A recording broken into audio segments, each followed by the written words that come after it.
Hola a todos, gracias por estar aquí y escucharme. Me llamo Eloísa, tengo 65 años y durante 40 de ellos mi vida ha sido una mezcla de harina, chiles y números. Construí el Sazón de Eloísa desde un pequeño local que olía a humedad en Cholula hasta convertirlo en una cadena de restaurantes que es el orgullo de Puebla. Lo hice todo sola, después de que mi amado esposo falleciera demasiado pronto, dejándome con 2 hijos que alimentar y un futuro incierto. Pensé que mi mayor legado no eran los restaurantes, sino mi familia. Pensé que el amor y el sacrificio eran una inversión que siempre daba frutos. Estaba equivocada. Mi error fue pensar que la sangre te hace leal. Hoy quiero contarles cómo mi propio hijo, mi niño dorado, intentó arrebatarme todo lo que construí, creyéndome una anciana senil. Pero no sabía que un pequeño guerrero de 10 años, mi nieto, se convertiría en mis ojos y oídos, y que la mujer que él creía acabada estaba a punto de darle la lección de su vida. El reloj de la sala marcaba las 3 de la tarde, y el aroma a mole poblano, mi receta secreta, esa que tardaba 2 días en perfeccionar, inundaba cada rincón de la casa. Era domingo, el día sagrado de la familia, o al menos eso me gustaba pensar. La puerta principal se abrió y la risa estridente de mi nuera, Valeria, precedió su entrada. «¡Suegrita! ¡Huele a gloria aquí dentro!», exclamó, dándome un beso al aire que olía a perfume caro y a falsedad. Detrás de ella venía mi hijo, Adrián, mi orgullo y mi debilidad. Sostenía una botella de vino en una mano y su teléfono en la otra. «Mamá, cada día cocinas mejor», dijo, dándome un abrazo rápido y distraído. Sus ojos escanearon la mesa ya puesta. Los platos de Talavera, los cubiertos de plata que solo usaba en ocasiones especiales. Para mí, cada domingo con ellos era una ocasión especial. Nos sentamos a la mesa. La conversación, como siempre, giraba en torno a ellos. El nuevo club de golf de Adrián, las amigas de Valeria y su próximo viaje a Cancún. Los logros insignificantes de sus conocidos que ella narraba como si fueran hazañas épicas. Yo asentía, sonreía y les servía más mole, sintiendo ese calor en el pecho que las madres confunden con felicidad, pero que a veces es solo la costumbre de dar sin esperar nada a cambio. «De verdad, mamá, no deberías esforzarte tanto», dijo Adrián, mientras se servía una tercera porción. «Ya no estás para estos trotes. Deberíamos contratar a alguien que te ayude en la casa, que cocine para ti». Valeria apoyó la moción de inmediato. «Adrián tiene razón, suegra. A tu edad necesitas descansar, disfrutar. Nos preocupamos por ti, viviendo sola en esta casona tan grande». Su voz era un almíbar empalagoso, cada palabra calculada. Me miraba con una falsa compasión que me revolvía el estómago. «Estoy bien, hijos. Me gusta mantenerme ocupada», respondí con una sonrisa que no me llegaba a los ojos. «Esta casa está llena de recuerdos y el negocio todavía me necesita de vez en cuando». Adrián dejó los cubiertos en el plato con un ruido seco. «Justamente de eso queríamos hablarte, mamá. El negocio.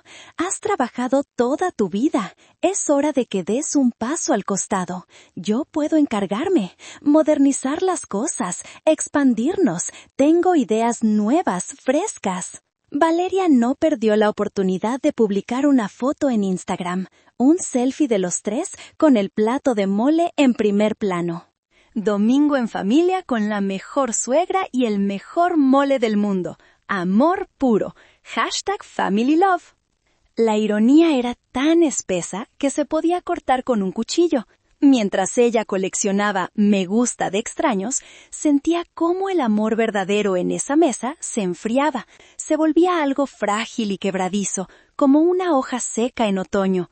Yo solo era parte del decorado de su vida perfecta, una pieza de atrezo para sus redes sociales. Y en ese momento, aunque todavía no lo sabía, mi rol en su guión estaba a punto de cambiar de madre amada a Obstáculo a eliminar. La mención de Adrián sobre hacerse cargo del negocio me transportó 20 años atrás, a un día soleado de junio. Estábamos en el patio de la casa, celebrando que había sido aceptado en la universidad.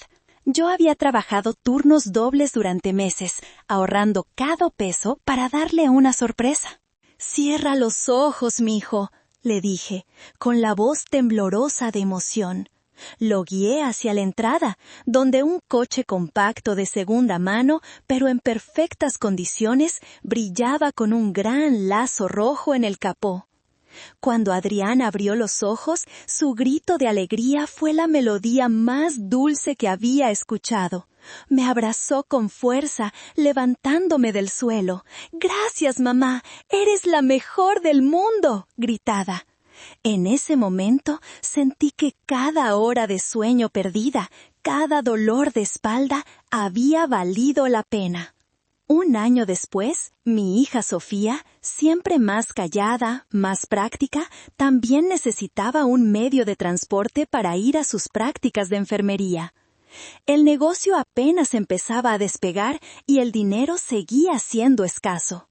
«Lo siento, mi amor», le dije, con el corazón encogido de culpa. «Ahora mismo no puedo, pero en cuanto las cosas mejoren, te lo prometo». Sofía nunca se quejó. Asintió con la cabeza, con esa madurez que siempre la había caracterizado. «No te preocupes, mamá. Entiendo». Un mes después, apareció en la casa con una pequeña motocicleta usada. La había comprado con el dinero que había ganado trabajando como mesera los fines de semana.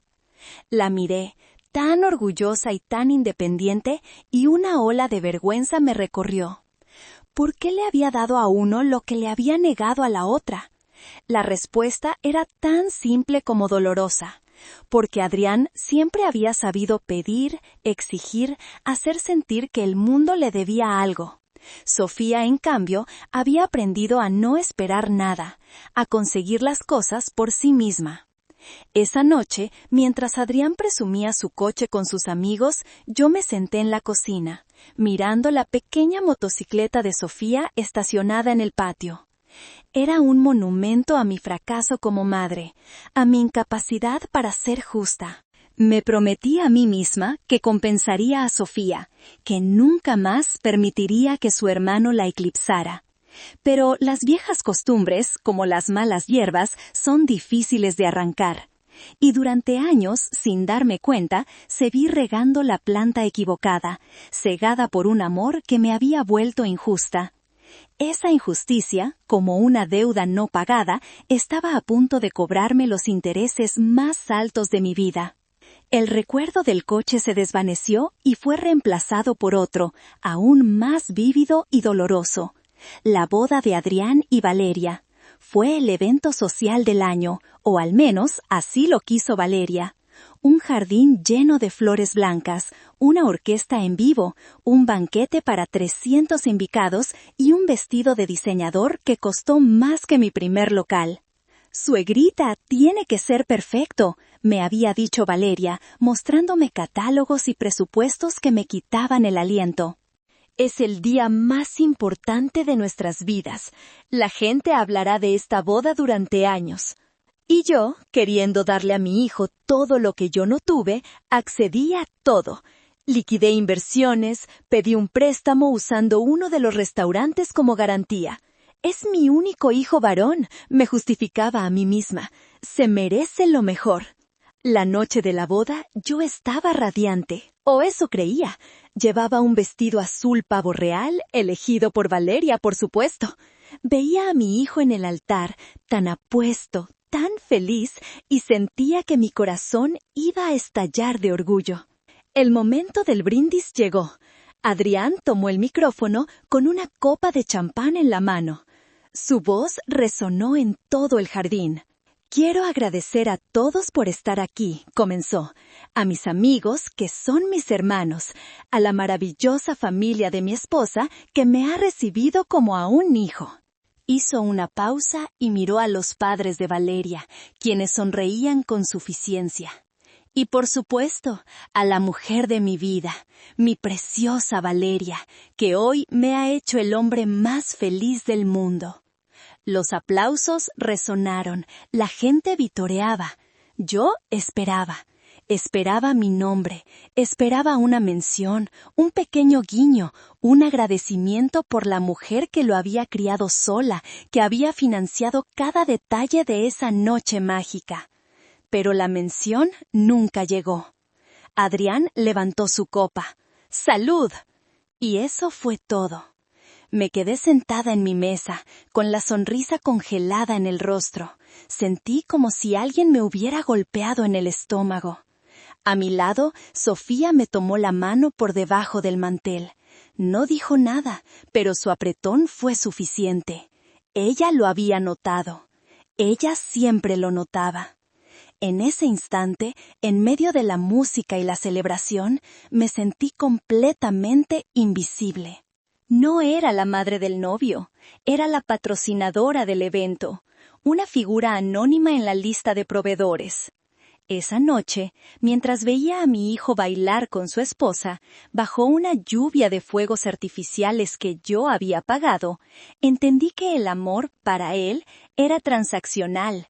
Y yo, sin saberlo, había establecido el precio de mi propia irrelevancia, un precio que ahora me daba cuenta seguía pagando cada domingo en esa misma mesa. El murmullo de los recuerdos dolorosos se silenció cuando la vocecita de mi nieto, Mateo, me trajo de vuelta al presente. Adrián y Valeria se habían ido hacía un par de horas, dejando tras de sí el eco de sus risas falsas y una botella de vino a medio terminar.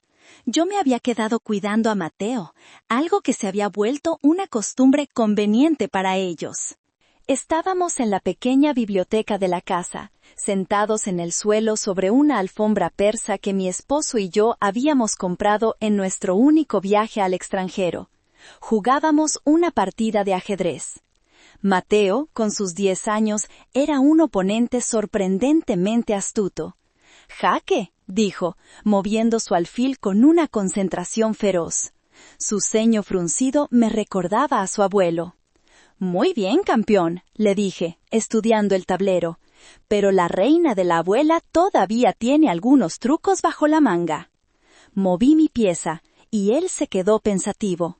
El silencio se instaló entre nosotros, un silencio cómodo, lleno del afecto puro que solo existe entre una abuela y su nieto.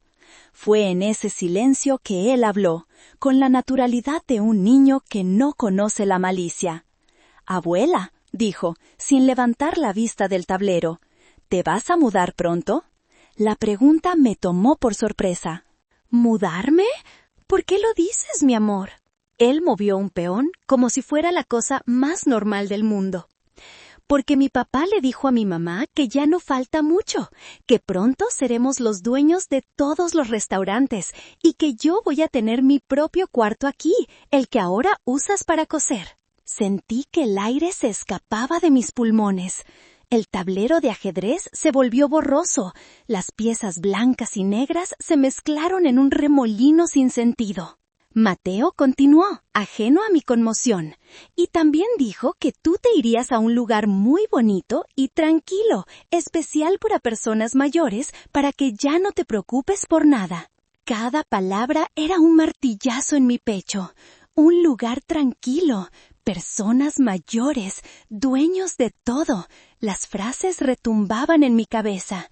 No era una broma, no era un malentendido infantil.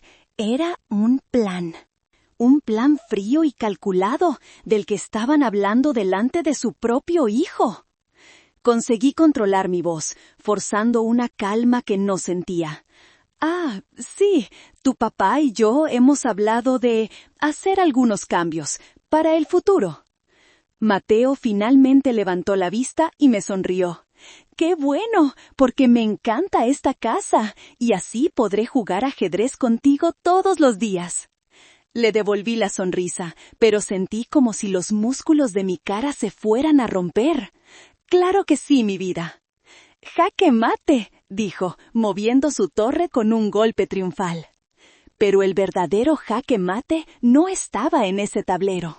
Me lo habían dado a mí, en el juego de la vida real, usando a la pieza más inocente y preciada como su arma. Y en ese momento supe que esta partida no había terminado. Apenas estaba comenzando. Después de que Mateo se durmiera, me quedé sentada en la oscuridad de la sala, mirando las sombras que la luz de la luna proyectaba en las paredes. La casa, que siempre había sido mi refugio, de repente se sentía extraña, como un territorio en disputa. Las palabras de mi nieto se repetían en mi mente como un eco incesante. ¿Era posible? Mi propio hijo, el niño al que le había dado todo, ¿estaba planeando deshacerse de mí como si fuera un mueble viejo? La idea era tan monstruosa que una parte de mí se negaba a creerla. Quizás Mateo había entendido mal. Quizás era solo una fantasía de Adrián, una de sus muchas ideas grandiosas que nunca llegaban a nada. Pero entonces recordé la conversación del domingo, su insistencia en que yo debía descansar, la mirada calculadora de Valeria, sus preguntas sobre el negocio. No eran preguntas de un hijo preocupado, eran preguntas de un heredero impaciente. Mi mano temblaba mientras buscaba mi teléfono. Necesitaba hablar con alguien que no estuviera envuelto en la telaraña de ambición de Adrián. Necesitaba a Sofía. Marqué su número. Contestó al segundo tono, con su voz siempre un poco cansada después de un largo turno en el hospital. «Mamá, ¿estás bien? Es tarde». «Estoy bien, hija. O no lo estoy. No lo sé», tartamudeé. «Necesito contarte algo». Le repetí, palabra por palabra, lo que Mateo le había dicho. Hubo un largo silencio al otro lado de la línea. No fue un silencio de sorpresa, sino un silencio pesado, de confirmación. «Lo sabía», dijo Sofía finalmente, y en su voz había una mezcla de ira y tristeza. ¿Tú sabías algo?», pregunté, sintiendo un nuevo escalofrío. «No con detalles, mamá».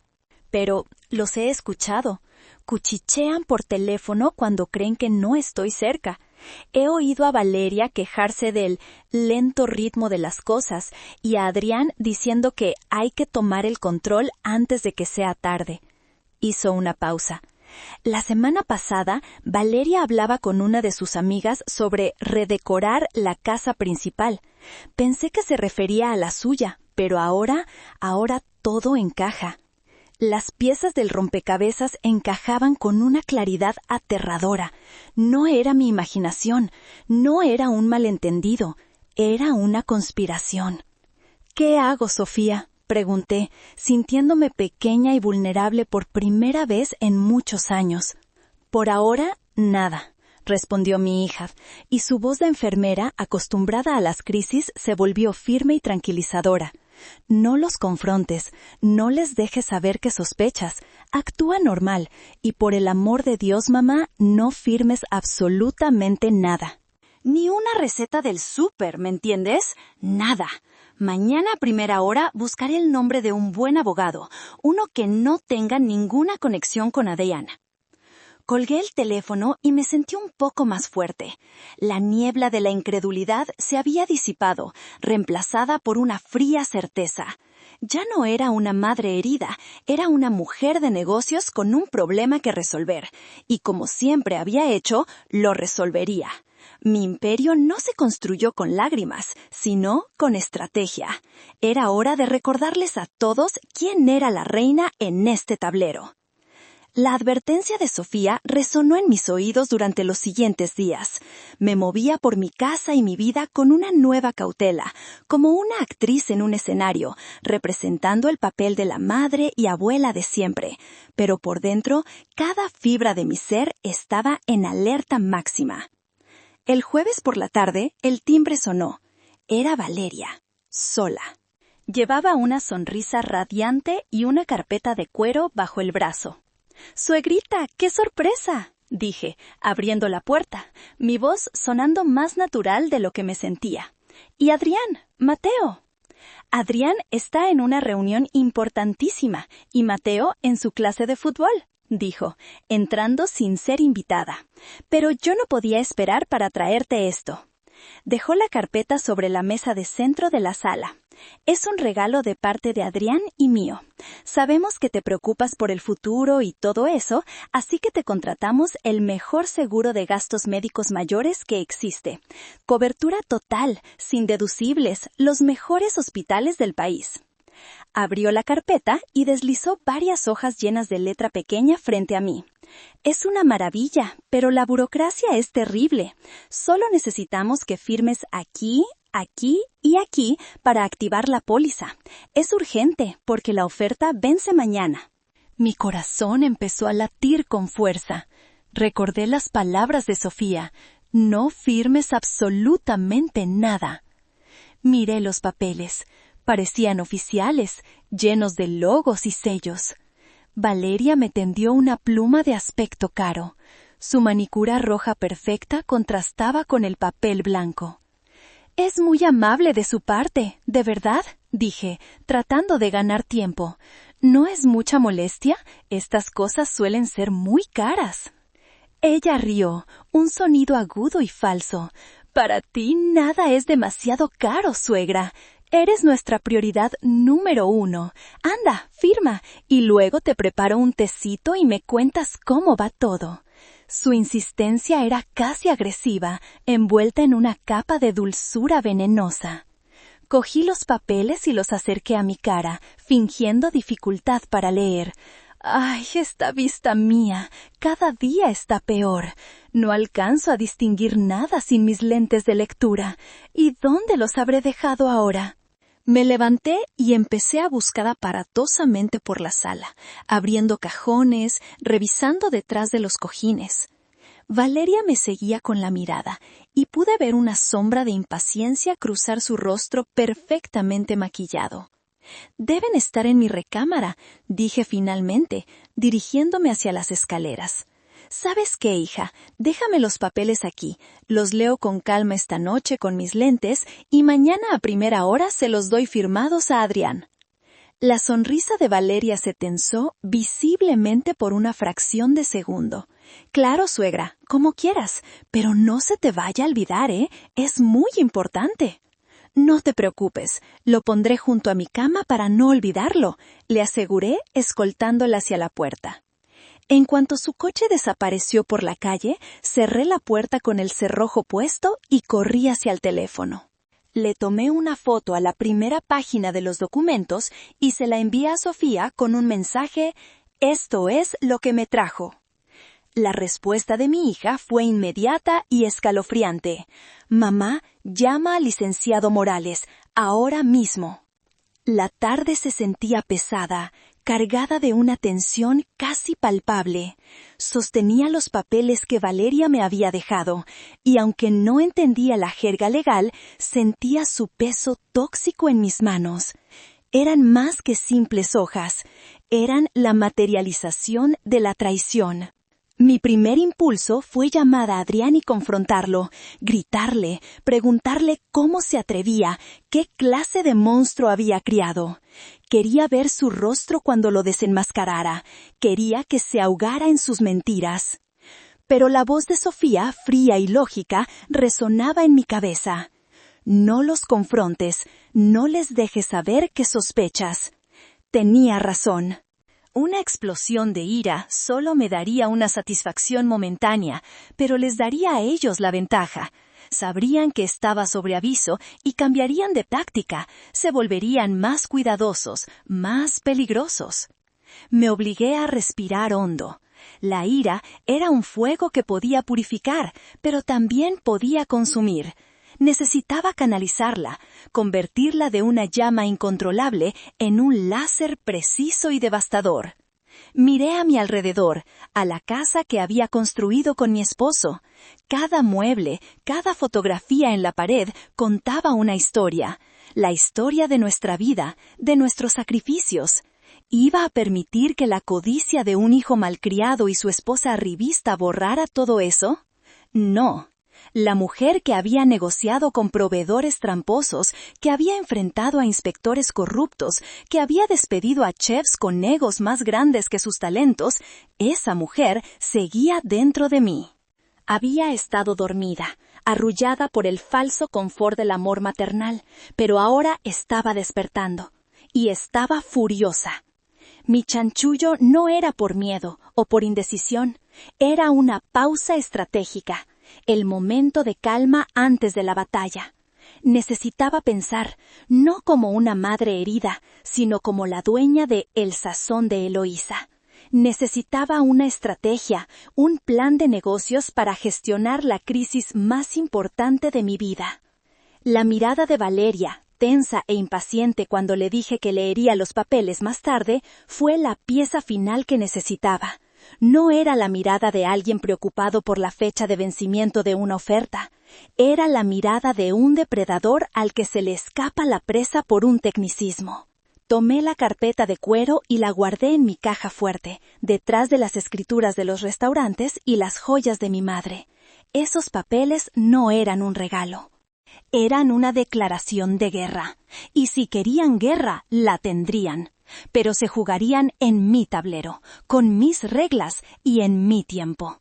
La Eloísa dócil y complaciente acababa de morir. Y en su lugar, algo mucho más peligroso estaba naciendo.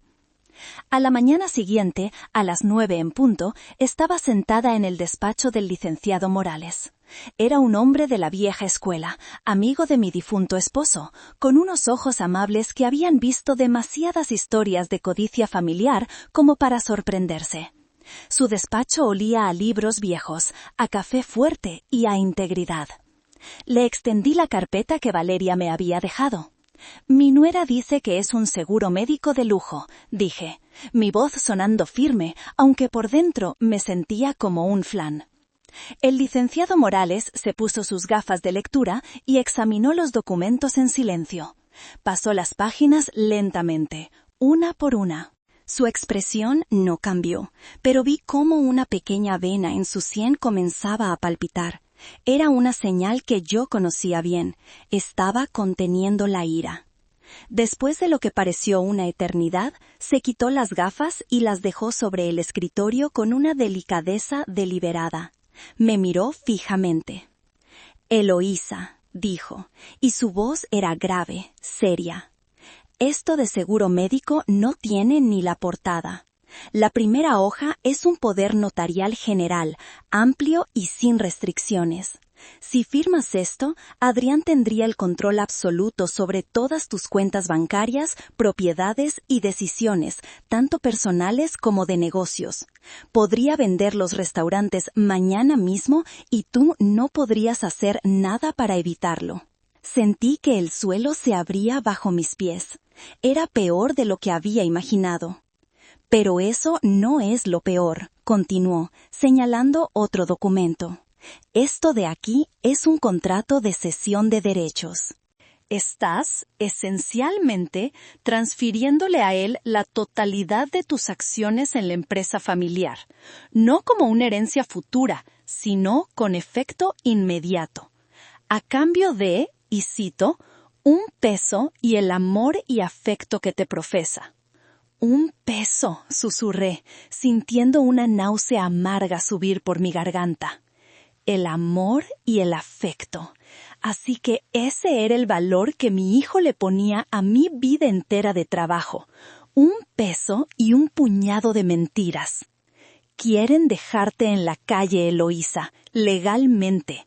Quieren tomar el control de todo y probablemente, con el poder notarial, internarte en alguna institución para que no estorbes. Es el manual clásico del abuso financiero a personas mayores. Es cruel, es despreciable y lamentablemente es más común de lo que crees. El abogado se reclinó en su silla. La buena noticia es que no has firmado nada. La mala noticia es que esta gente no se va a detener aquí. Esto es solo el primer intento. Si falla, buscarán otra manera. Quizás intenten declararte incompetente. Sus palabras resonaron con el eco de la advertencia de Mateo. Un lugar tranquilo, especial para personas mayores. Todo estaba conectado. Era un plan metódico, despiadado. Miré al licenciado Morales. La mujer que había entrado a su despacho llena de dudas y miedo se había desvanecido. En su lugar había una guerrera.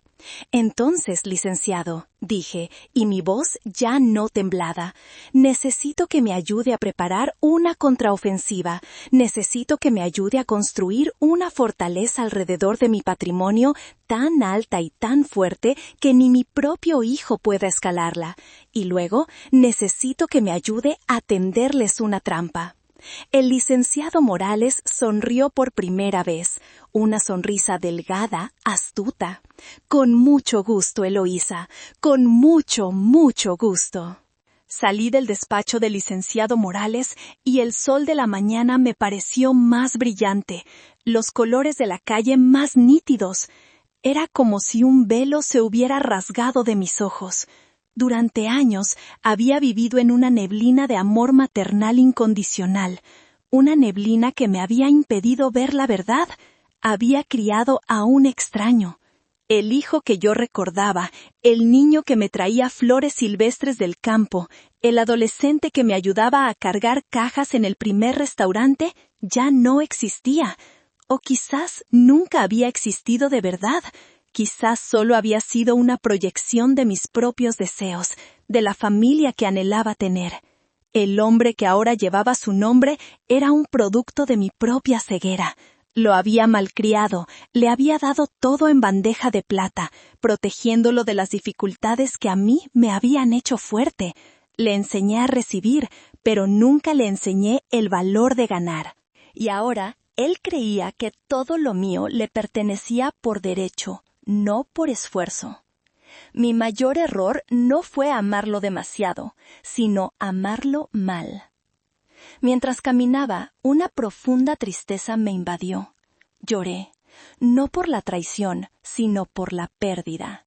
Lloré por el hijo que pensé que tenía y que nunca volvería. Lloré por la madre ingenua que había sido, la que creía que los lazos de sangre eran irrompibles. Me senté en una banca del Zócalo, observando a las familias pasar, a los niños correteando tras las palomas. Y en medio de esa multitud anónima, tomé una decisión. Podía dejar que esta traición me destruyera, que me convirtiera en una mujer amargada y desconfiada por el resto de mis días, o podía usarla como un catalizador. La Eloísa que había construido un imperio de la nada no era una víctima. Era una estratega. La mujer que podía oler un guiso quemándose desde la otra punta del restaurante podía oler una mentira a kilómetros de distancia. ¿Cómo lo había olvidado? La tristeza comenzó a dar paso a una resolución de acero. No, no me destruirían. Me habían subestimado. Me veían como una viejecita sentimental, fácil de manipular. Bien, usaría esa imagen a mi favor. Les daría la actuación de mi vida. Me sequé las lágrimas con el dorso de la mano. La fase del duelo había terminado. Ahora comenzaba la fase de la guerra. Ya no luchaba solo por mi dinero o mis propiedades. Luchaba por mi dignidad, por mi historia, por el respeto que me había ganado con cada plato servido y cada cuenta pagada. Luchaba por la mujer que era y que ellos habían intentado borrar. Y esa mujer, se los juré en silencio a las palomas del Zócalo, no se rendiría sin dar la batalla más grande de sus vidas. Regresé al despacho del licenciado Morales esa misma tarde. Ya no había lágrimas, solo una determinación fría y clara. Sobre su escritorio extendimos un mapa de mi vida financiera. Las escrituras de los 5 restaurantes, la casa, las cuentas de inversión, las pólizas de seguro. Era el territorio que debíamos defender. Lo primero es lo primero, Eloísa, dijo el abogado con un lápiz en la mano. Tenemos que sacar todo esto de tu nombre personal. Si intentan declararte incompetente, atacarán tus bienes personales. Necesitamos crear una entidad legal que sea inmune a esos ataques. ¿Qué sugiere?, pregunté, lista para seguir sus instrucciones al pie de la letra. Un fideicomiso irrevocable, explicó. Es como una caja fuerte legal. Tú metes todos tus activos dentro del fideicomiso. Tú sigues siendo la beneficiaria principal, es decir, sigues disfrutando de todo tu dinero y tus propiedades mientras vivas. Pero legalmente ya no eres la dueña directa. La dueña es la entidad del fideicomiso. ¿Y quién controla esa entidad? Tú designas a un fiduciario, alguien de tu máxima confianza. En este caso, sugiero que sea yo, a través de mi firma, para mantenerlo profesional e imparcial. Y lo más importante, una vez que los activos están dentro, no se pueden sacar ni modificar sin seguir unas reglas muy estrictas que nosotros mismos vamos a establecer. Adrián no podría tocar ni un centavo, aunque un juez lo intentara. Asentí, me gustaba la idea. Una fortaleza legal. Ahora, la parte delicada. Continuó Morales. Los herederos. En tu testamento actual, supongo que Adrián y Sofía heredan por partes iguales. Tragué saliva. Así es. Tenemos que cambiar eso. El fideicomiso también estipulará quién hereda todo cuando tú ya no estés. Y mi recomendación profesional, Eloísa, es que Adrián sea explícitamente desheredado. La palabra desheredado sonó brutal final. A pesar de todo, una parte de mí, la madre, se resistía. El abogado pareció leer mis pensamientos. Eloísa, no se trata de un castigo, se trata de protección. Si le dejas algo, por poco que sea, le das una base para impugnar el fideicomiso. Valeria lo usaría para arrastrar a Sofía por los tribunales durante años. Tenemos que dejarlo fuera, pero con una cláusula que explique claramente el motivo, sus acciones hostiles en tu contra. Así, cualquier juez entenderá la decisión.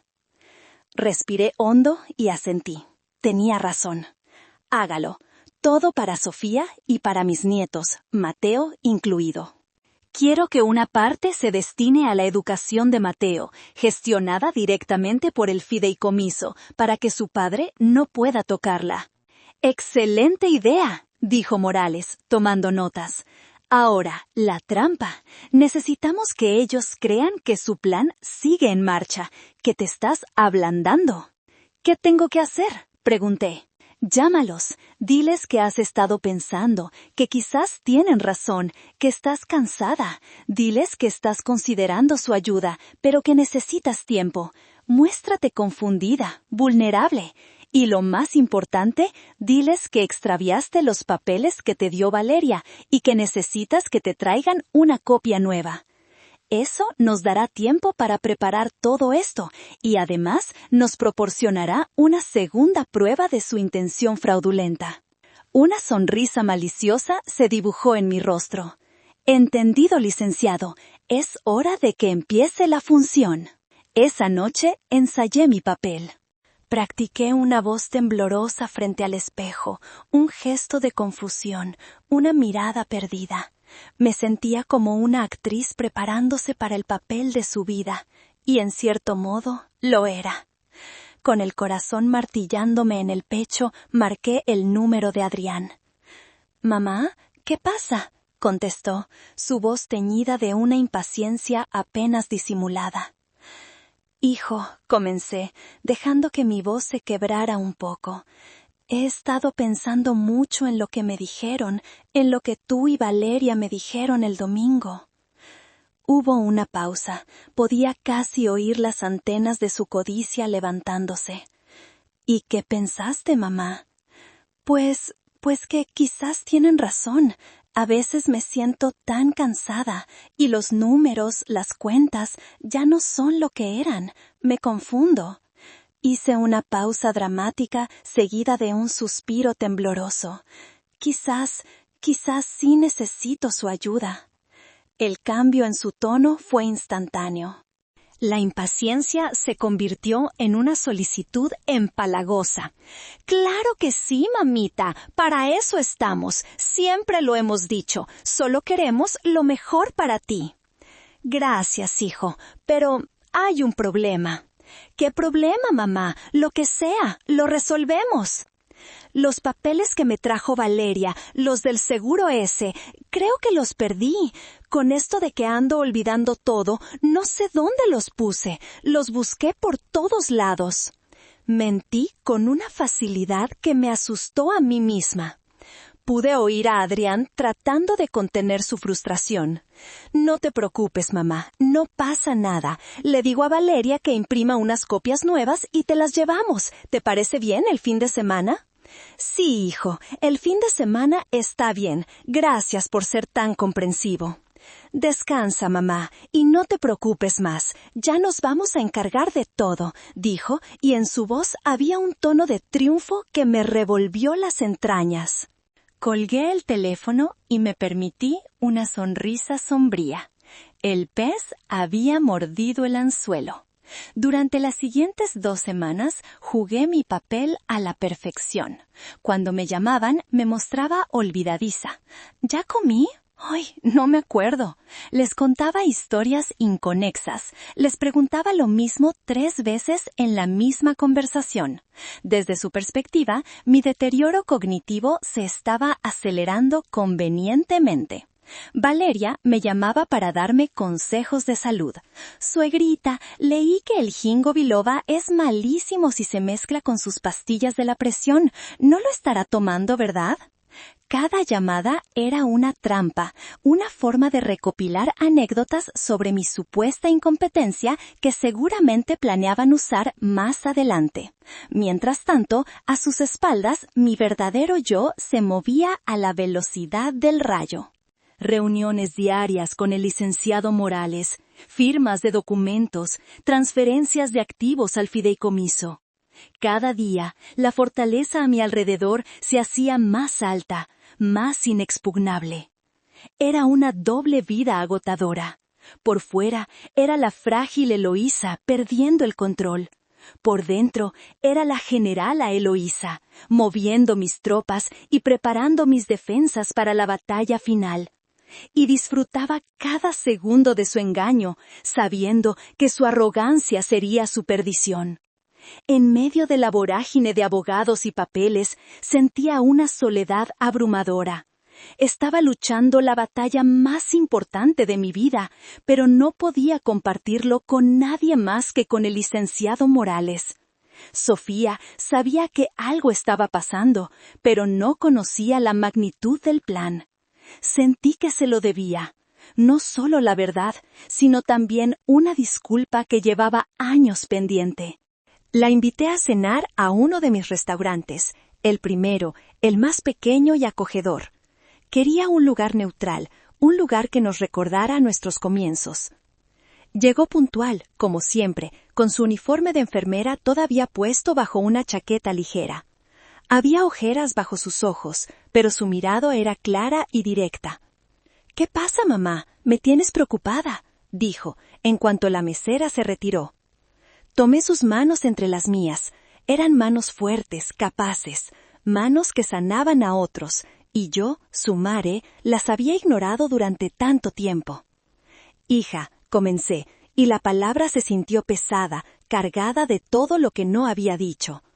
«Antes de contarte lo que está pasando, necesito decirte algo. Necesito pedirte perdón». Sofía me miró, sorprendida. «He sido una madre ciega», continué, las lágrimas que había estado conteniendo finalmente brotando. «Te he fallado. Siempre vi a tu hermano, sus necesidades, sus caprichos, y a ti te di por sentada. Te vi tan fuerte, tan capaz, que nunca pensé que también necesitabas a tu mamá. Creí que no necesitabas ayuda, cuando en realidad nunca te di la oportunidad de pedirla. He sido injusta, Sofía, y lo siento desde el fondo de mi alma». Mi hija me miró y en sus ojos vi años de dolor reprimido, de sentirse invisible, pero también vi compasión. Lentamente retiró una de sus manos y la usó para secar mis lágrimas. «Yo también lo siento, mamá», susurró. «Siento no haberte dicho nunca cómo me sentía. Siento haberme distanciado. A veces era más fácil no estar cerca para no sentirme herida. Fue un momento de una honestidad brutal y sanadora, la primera conversación real que habíamos tenido en años. Después de eso, le conté todo.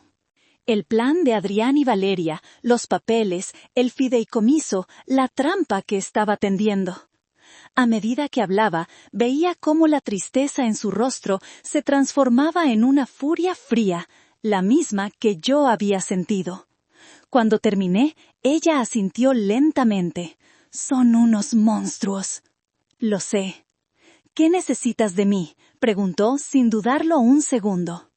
«Necesito que seas la coheredera del fideicomiso. Necesito que, si algo me pasa, seas tú quien proteja todo esto, para ti y para tus hijos, y para Mateo». «Por supuesto, mamá, lo que sea necesario». Hizo una pausa. «¿Y qué va a pasar con Adrián?». La miré a los ojos. «Va a recibir una lección, Sofía, una que nunca olvidará». Esa noche, por primera vez en mucho tiempo, no me sentí sola. Tenía una aliada. Había perdido un hijo, pero había recuperado a mi hija. Y esa ganancia, me di cuenta, era infinitamente más valiosa que cualquier imperio restaurantero. Juntas éramos invencibles. El consejo del licenciado Morales sobre obtener más pruebas me pareció brillante. La arrogancia de Adrián y Valeria era su mayor debilidad, y yo iba a explotarla.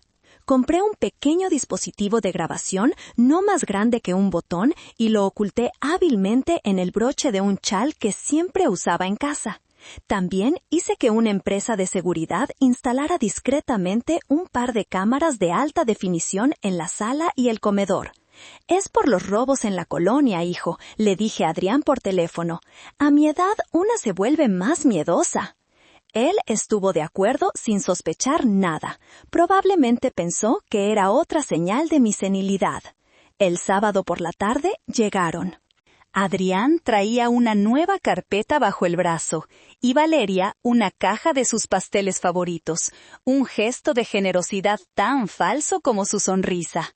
«Mamita, aquí están las copias, como te prometimos», dijo Adrián, sentándose frente a mí en la sala. Valeria se sentó a su lado, como un halcón vigilando a su presa. Las cámaras estaban grabando, el micrófono en mi chal estaba activado. «Ay, gracias, hijos, qué cabeza la mía», dije, interpretando mi papel de anciana confundida. «Ahora, explíquenme otra vez, ¿esto es para que ya no me preocupe por el hospital?» Valeria tomó la palabra, su voz destilando una paciencia condescendiente. «Exacto, suegra. Con esto, nosotros nos encargamos de todo, de los pagos, de las citas, de las decisiones importantes. Si algún día, Dios no lo quiera, usted no puede comerlas. Es para protegerla». Adrián asintió. «Piénsalo, mamá, te quitas un peso de encima. Podrás dedicarte a tus plantas, a ver tus novelas.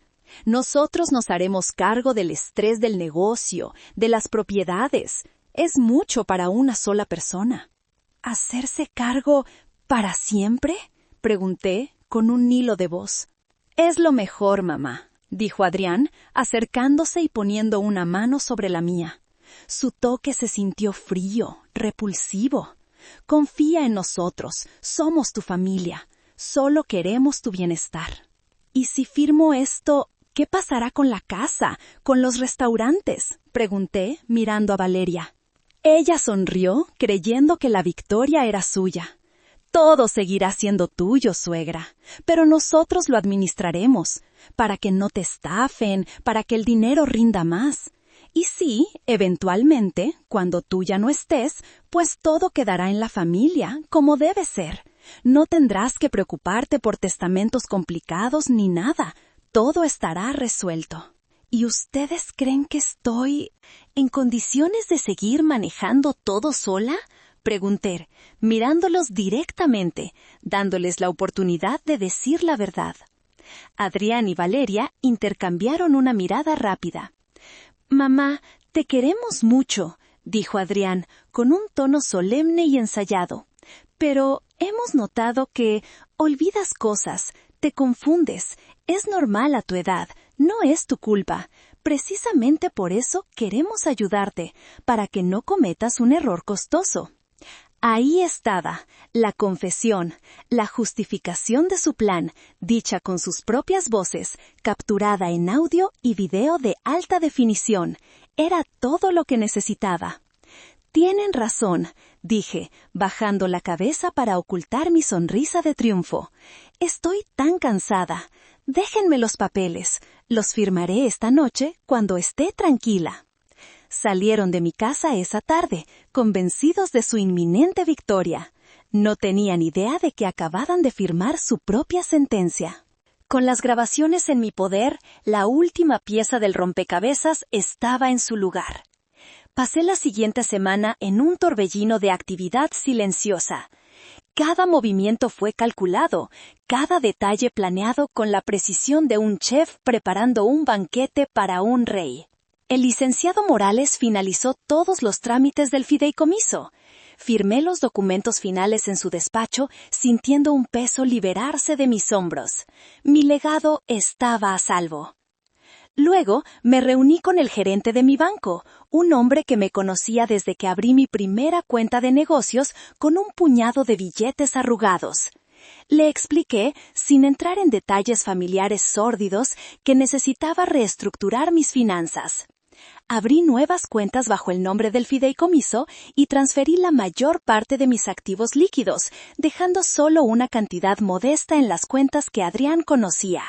Sofía fue mi cómplice silenciosa. Se encargó de recoger documentos, de hacer llamadas que yo no podía hacer sin levantar sospechas. Verla tomar las riendas con tanta eficiencia me llenó de un orgullo inmenso. Era la hija de su madre, después de todo. Finalmente llegó el momento de poner la fecha para la ejecución. El sábado siguiente era el cumpleaños de mi difunto esposo.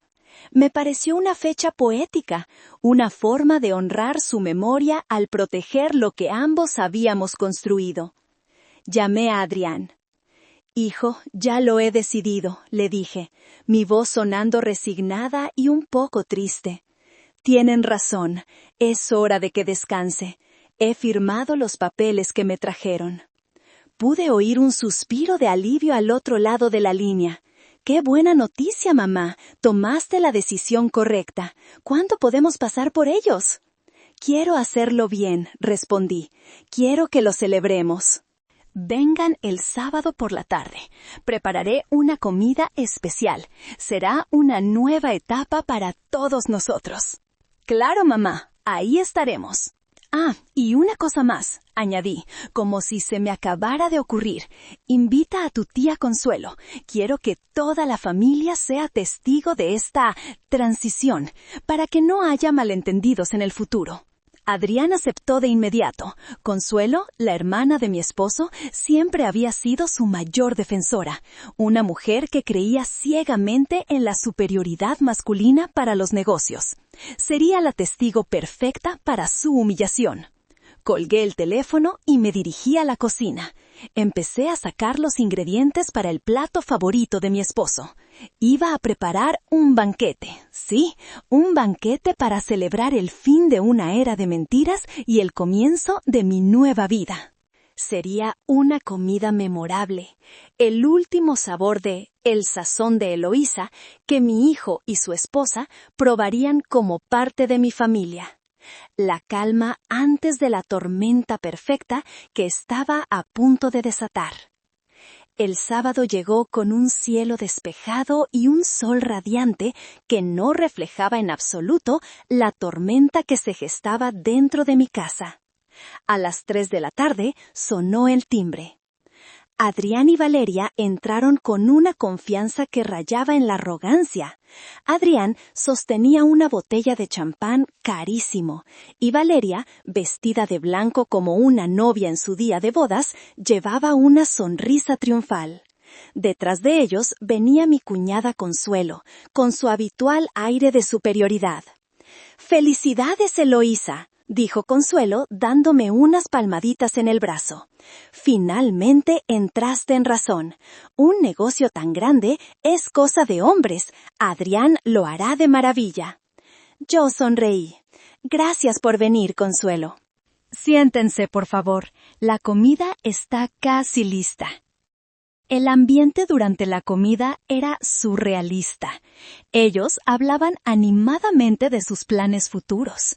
Valeria ya estaba diseñando la remodelación de las oficinas centrales. Adrián hablaba de franquiciar la marca, de abrir sucursales en Estados Unidos. Hablaban de mi negocio, de mi vida, como si yo ya fuera un fantasma sentado a la cabecera de la mesa. Yo los dejé hablar, comí en silencio, observándolos, grabando cada palabra, cada gesto de suficiencia en mi memoria. Era como ver una película cuyo final ya conocía. Cuando terminamos de comer, Adrián se puso de pie, carraspeando para llamar la atención. Bueno, familia, dijo, con un tono solemne, este es un momento histórico. Hoy, mi madre, en un acto de gran sabiduría y amor, me pasa la estafeta. Hoy tomo las riendas del legado familiar para llevarlo a nuevas alturas. Abrió la botella de champán con un sonoro pop y sirvió las copas. Y para formalizarlo todo, continuó, sacando de su maletín la carpeta con los documentos. Solo falta una pequeña firma. Deslizó los papeles y la pluma frente a mí, la misma pluma cara que Valeria me había ofrecido antes. Todos me miraban, expectantes. Consuelo sonreía con aprobación.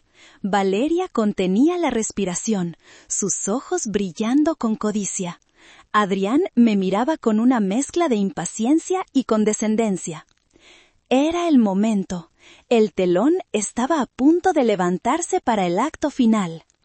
Tomé la pluma entre mis dedos, sentí su peso frío y metálico. La acerqué lentamente al papel, al lugar marcado con una X para mi firma. La sala estaba en un silencio absoluto, solo se oía el burbujeo del champán en las copas. Levanté la vista y los miré a todos uno por uno.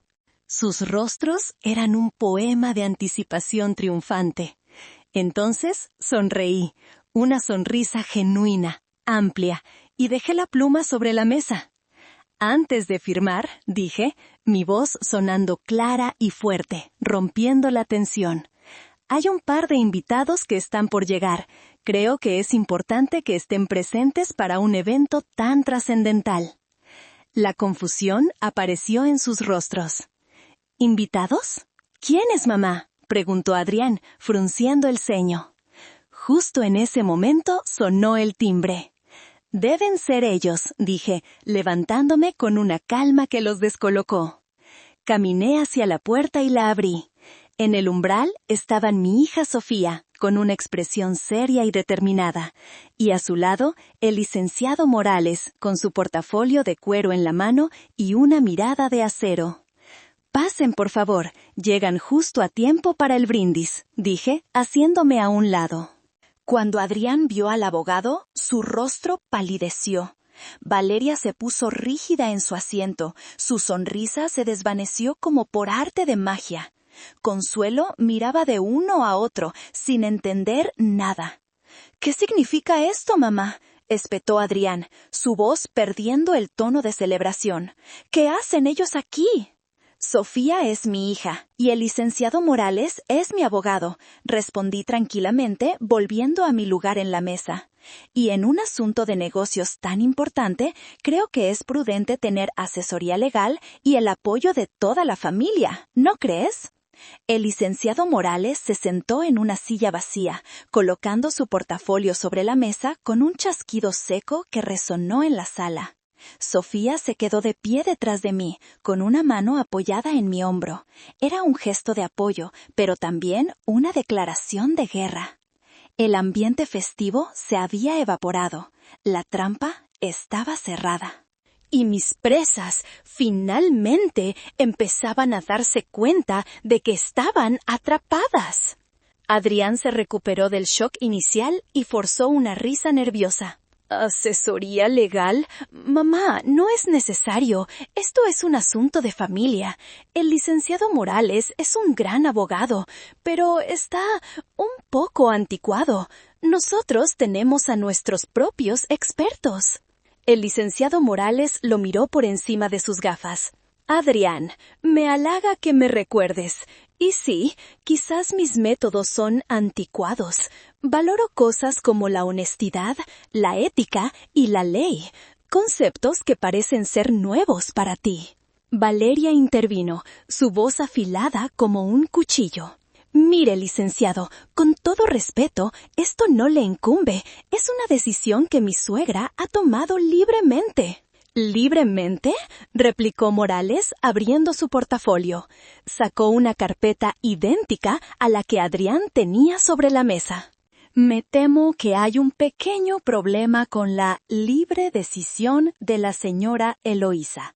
Verán, para ceder los derechos de un negocio o firmar un poder notarial, uno debe ser el dueño legal de dichos activos. Hizo una pausa, saboreando el momento. Y resulta que, desde hace exactamente 1 semana y 3 días, mi clienta, la señora Eloísa, ya no es la dueña legal de El Sazón de Eloísa, ni de esta casa, ni de ninguna de sus cuentas de inversión. El silencio que siguió fue tan profundo que se podía oír el zumbido del refrigerador desde la cocina. Adrián lo miraba como si estuviera hablando en otro idioma. ¿De qué diablos está hablando?, logró decir. Estoy hablando, continuó el abogado con una calma exasperante, de la creación del Fideicomiso Inmobiliario y de Negocios Robledo. Una entidad legal a la que la señora Eloísa, en pleno uso de sus facultades mentales y con mi asesoría, transfirió la totalidad de su patrimonio. Ella es la única beneficiaria en vida, por supuesto, pero legalmente los papeles que tienes frente a ti, Adrián, tienen el mismo valor que un trozo de papel higiénico. Ella ya no puede firmarlos, aunque quisiera. La cara de Adrián pasó del blanco al rojo en segundos. ¿Un fideicomiso? Tú no puedes hacer eso sin mi consentimiento. Soy tu hijo. Precisamente porque eres mi hijo y sé de lo que eres capaz, es que lo hice, respondí yo, mi voz tranquila pero firme como una roca, para protegerme de ti.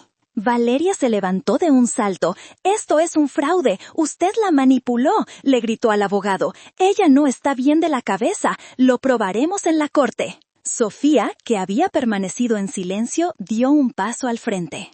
«Ah, hablando de pruebas, qué curioso. Mamá y yo también tenemos algunas que nos gustaría mostrarles».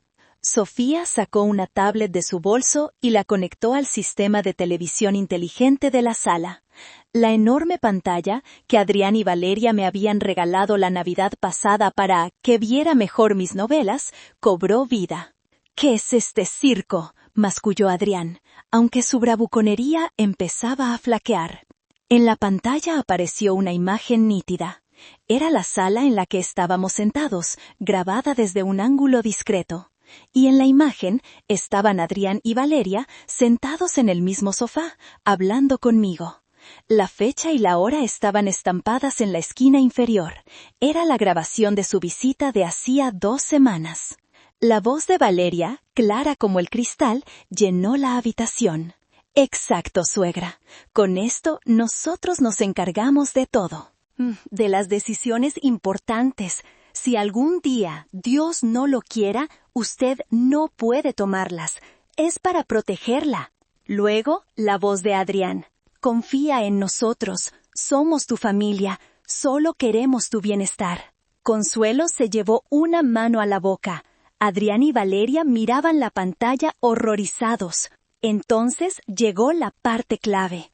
Mi propia voz sonando frágil y confundida. «¿Y ustedes creen que estoy en condiciones de seguir manejando todo sola?» Y la respuesta de Adrián, el clavo final en su ataúd. «Mamá, te queremos mucho, pero hemos notado que olvidas cosas, Te confundes. Es normal a tu edad. No es tu culpa. Precisamente por eso queremos ayudarte, para que no cometas un error costoso. Sofía detuvo la grabación. Como pueden ver, dijo el licenciado Morales, con una voz gélida. Tenemos una confesión grabada en audio y video de su intento de manipular a una persona mayor para que ceda sus bienes basándose en una supuesta incompetencia que ustedes mismos inventaron. Un juez encontraría esto fascinante, sin mencionar que el intento de hacerle firmar un poder notarial bajo falsos pretextos constituye un fraude. Valeria se derrumbó en el sofá. Su rostro era una máscara de pánico. Adrián estaba petrificado, su boca abierta, sin palabras. Consuelo se levantó, temblando de ira, pero esta vez su ira no era para mí. Se giró hacia su sobrino. «Adrián, ¿cómo pudiste? Es tu madre, la mujer que te ha dado todo. Eres una vergüenza para el apellido de tu padre». Pero yo aún no había terminado. La estocada final estaba por llegar. Me levanté de mi silla. Todos los ojos se posaron en mí. La mujer frágil y confundida había desaparecido. En su lugar estaba la dueña, la matriarca, la reina de mi propio imperio. «El espectáculo ha terminado», dije, mi voz resonando con una autoridad que no habían escuchado en años. «Adrián, Valeria, durante meses han conspirado a mis espaldas, han insultado mi inteligencia, han pisoteado mi amor y han intentado robarme el trabajo de toda una vida». Caminé lentamente alrededor de la mesa hasta quedar de pie frente a ellos. Creyeron que la edad me había vuelto estúpida. Pero se equivocaron. La edad me ha vuelto sabia. Sabia para reconocer la traición cuando la veo. Sabia para entender que la familia no es la sangre que compartimos, sino el respeto que nos tenemos. Y ustedes perdieron mi respeto hace mucho tiempo. Me detuve frente a Adrián. El fideicomiso es irrevocable. El testamento ha sido modificado.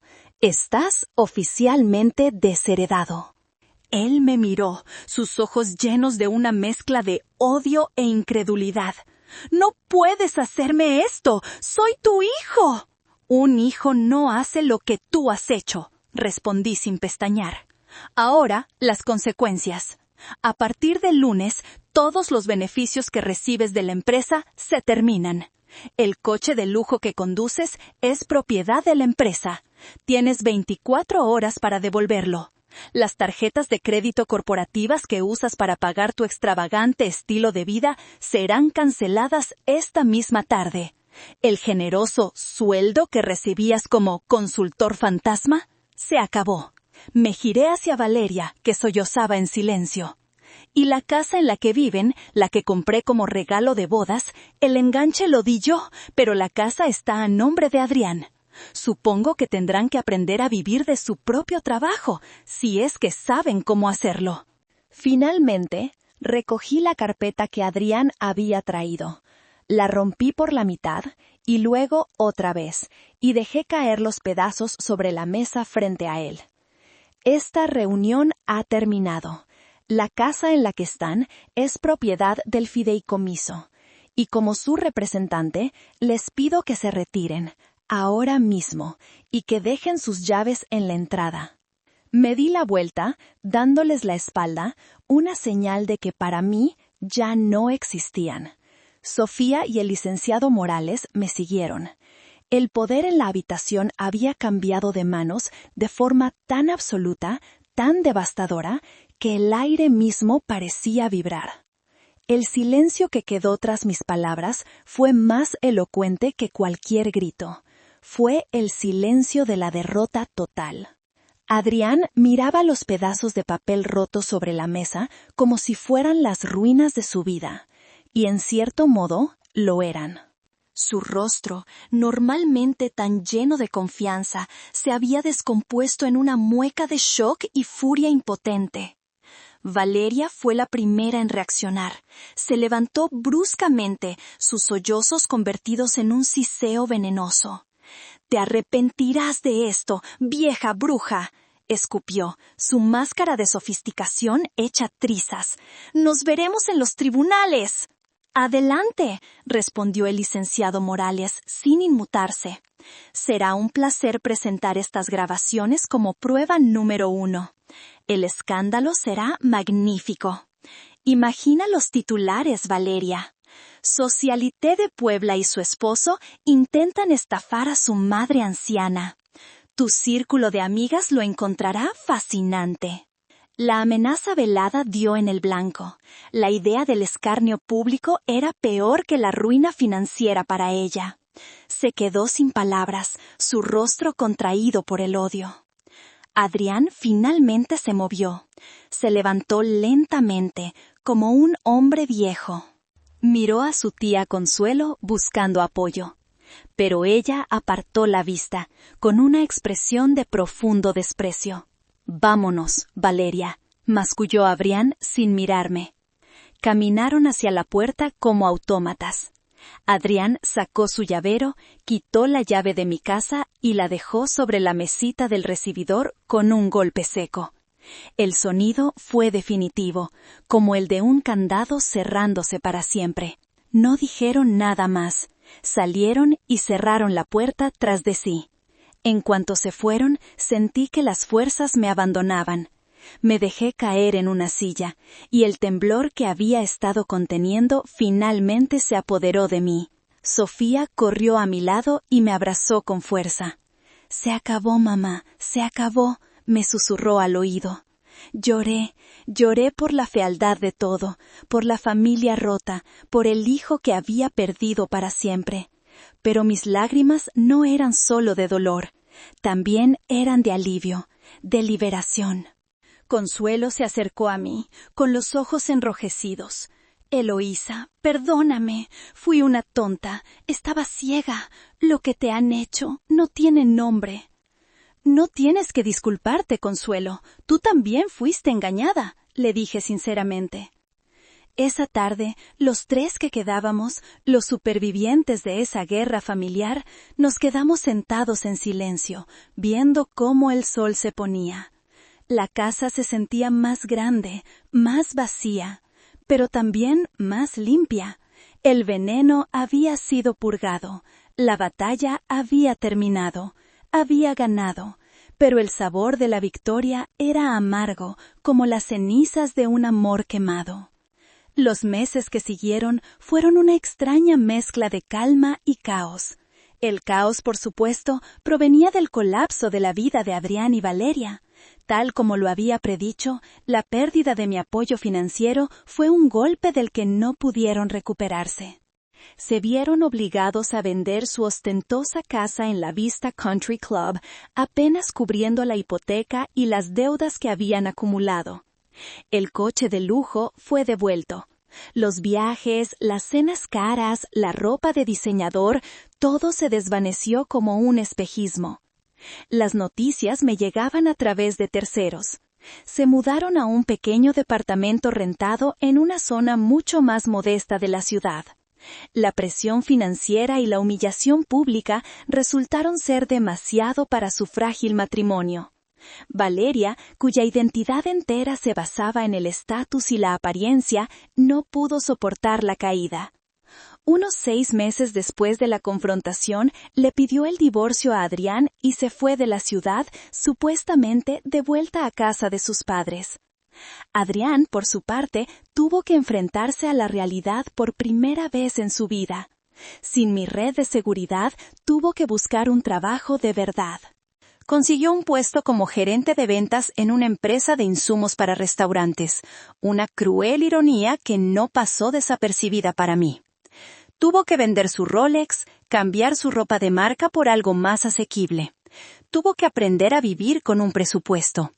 En resumen, tuvo que empezar a ser un adulto. Mientras su mundo se desmoronaba, el mío florecía. La calma llenó mi vida de una manera que no había experimentado en años. Sin la constante tensión de sus demandas y su toxicidad, sentí que podía respirar de nuevo. Sofía y yo nos volvimos inseparables, no solo como madre e hija, sino como socias. Le di un puesto directivo en la empresa, y su inteligencia y su ética de trabajo resultaron ser un soplo de aire fresco. Tomamos decisiones juntas, lanzamos nuevos menús, incluso abrimos un nuevo local, más moderno y enfocado en una clientela joven. La casa, que se había sentido vacía al principio, se llenó de una nueva vida. Los fines de semana, mis nietos, los hijos de Sofía y el pequeño Mateo corrían por los pasillos. Mateo pasaba mucho tiempo conmigo. Después del divorcio de sus padres, mi casa se convirtió en su refugio seguro.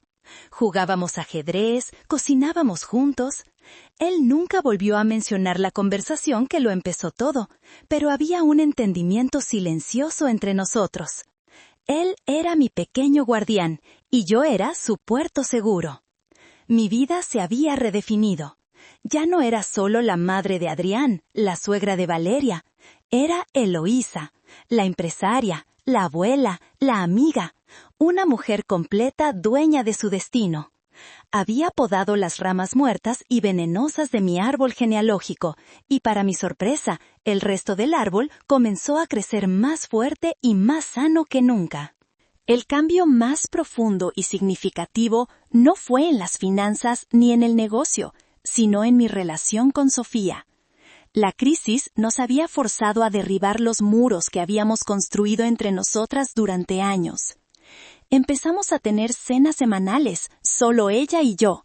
Hablábamos de todo y de nada, de su trabajo en el hospital, de mis nuevas ideas para los restaurantes, de sus hijos, de mis recuerdos.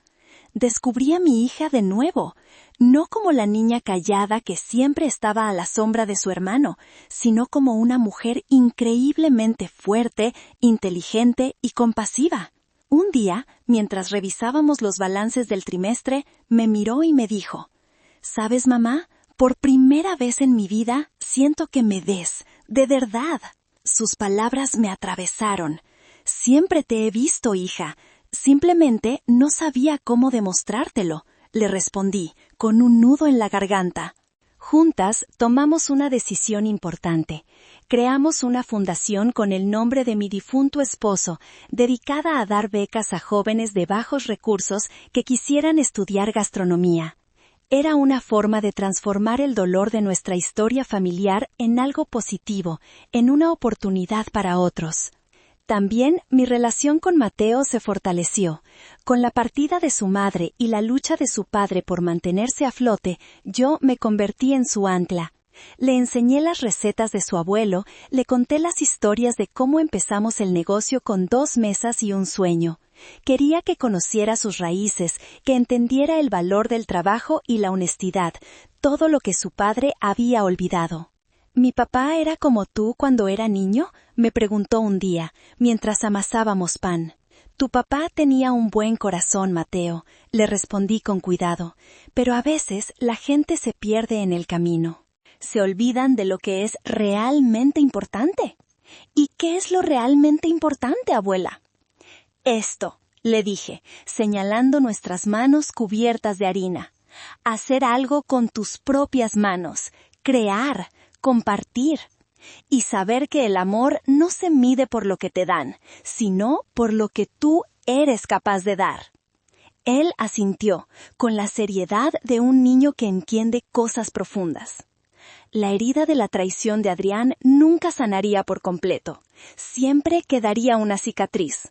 Pero las nuevas relaciones que estaba construyendo, la conexión genuina con Sofía, el amor puro de mis nietos eran un bálsamo poderoso. Estaba sanando. Estábamos sanando juntas. La familia que había perdido estaba siendo reemplazada por una nueva, una más pequeña quizás, pero infinitamente más fuerte y real. 1 año después de la confrontación, Adrián apareció en la puerta de mi casa, sin avisar. Estaba muy cambiado. Había perdido peso y las líneas de preocupación marcaban su frente. Ya no llevaba sus trajes caros, sino unos pantalones sencillos y una camisa que parecía un poco gastada. Había una humildad en su postura que nunca antes había visto. «Mamá», dijo, su voz era apenas un susurro. «¿Puedo pasar?» Dudé un momento, pero asentí. Nos sentamos en la misma sala donde había sido desenmascarado. No hubo excusas ni justificaciones, simplemente habló. Me contó de su divorcio, de su lucha por encontrar trabajo, de la vergüenza que sentía cada vez que se miraba al espejo. Me contó cómo Mateo a veces le preguntaba por qué ya no eran ricos y cómo esas preguntas le rompían el corazón. «Lo perdí todo, mamá», dijo, y por primera vez vi lágrimas de verdad en sus ojos. Perdí a mi esposa, mi casa, mi estatus, pero lo peor de todo es que te perdí a ti y perdí tu respeto. Se arrodilló frente a mí, un gesto que me dejó sin aliento. «Perdóname, mamá, por favor. Fui un idiota, un malagradecido, un monstruo. Estaba tan ciego de codicia y de envidia que no podía ver lo que tenía enfrente. Lo siento, de verdad lo siento». Mi corazón, ese órgano traicionero y resiliente, se conmovió. A pesar de todo, era mi hijo, el niño que había acunado en mis brazos. Pero la mujer que era ahora ya no se dejaba llevar solo por el corazón. Mi mente, fría y clara, tomó el control. Me levanté y lo obligué a levantarse también. «Adrián, el perdón es una palabra muy grande, y la confianza es algo que se construye durante años y se destruye en un segundo. Lo que hiciste no se borra con una disculpa». Lo miré a los ojos. «Te daré algo de dinero para que pagues tus deudas y no te falte lo básico». «No porque te lo merezcas, sino porque Mateo es mi nieto y no quiero que sufra por tus errores. Pero eso es todo. No volverás a la empresa, no volverás a tener mi apoyo incondicional». Hice una pausa, eligiendo mis últimas palabras con cuidado. «Si quieres recuperar un lugar en esta familia, tendrás que ganártelo, no con palabras, sino con hechos. Demuéstrame que has cambiado, demuéstrale a tu hijo qué clase de hombre eres realmente.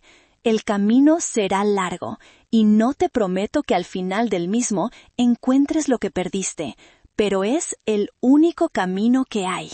Él asintió, aceptando mis condiciones en silencio. Ahora, mientras les cuento esto, Adrián está trabajando, paga su renta, ve a su hijo los fines de semana. A veces me llama, solo para saber cómo estoy. Es un comienzo. Frágil, incierto, pero un comienzo. Y aquí estoy yo, con mi vida reconstruida, mi familia redefinida. Algunos dirán que fui demasiado dura, que una madre debe perdonar siempre. Otros dirán que hice lo correcto, que le di la lección que necesitaba.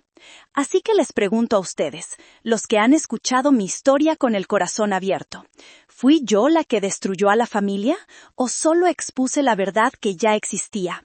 ¿Hice lo correcto? Gracias por escuchar mi historia. Si has vivido situaciones parecidas, si has tenido que poner límites difíciles con tus seres queridos, comparte tu experiencia en los comentarios. Tu historia puede ayudar a otros a no sentirse solos. Y si te ha gustado este viaje de resiliencia y transformación, no olvides suscribirte a nuestro canal y activar la campanita de notificaciones para no perderte ninguna de nuestras historias. Dale un me gusta si crees que es importante defender nuestra dignidad y compártelo con alguien que necesite escuchar este mensaje hoy. Hasta la próxima y recuerda, nunca es demasiado tarde para recuperar tu poder y reescribir tu propia historia.